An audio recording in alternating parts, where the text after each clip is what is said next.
Congressman Curbelo, obviously in the past 4 years, the president has been working to reestablish diplomatic relations with Cuba. There's been big changes.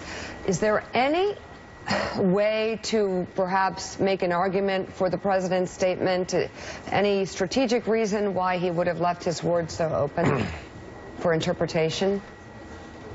Look, it's just a reflection of the way he views the world. It's a very lukewarm approach. It's why so many people in this country are frustrated and voted for a change candidate in this last election, because they see and listen to politicians like the president in this case who are unwilling to state a simple truth, that Fidel Castro was a dictator, a murderer, an enemy of the United States. My own family felt this. My grandfather was imprisoned for 12 years and tortured for opposing the government. His brother was executed without trial.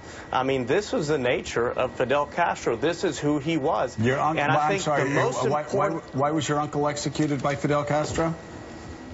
For opposing the government, and no trial.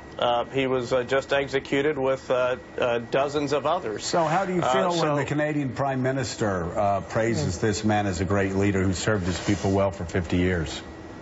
It's very painful. It's very painful, and it's very sad, and that's why I think it's incumbent upon us to make sure the truth gets out, because that's what Fidel Castro and his government have also been very good at throughout the years, at propaganda, at selling a lie about who he is, about who he was, in this case, about what the Cuban Revolution was. The Cuban Revolution was about death, about theft, about opposing American interests all over the world, and it remains that way today.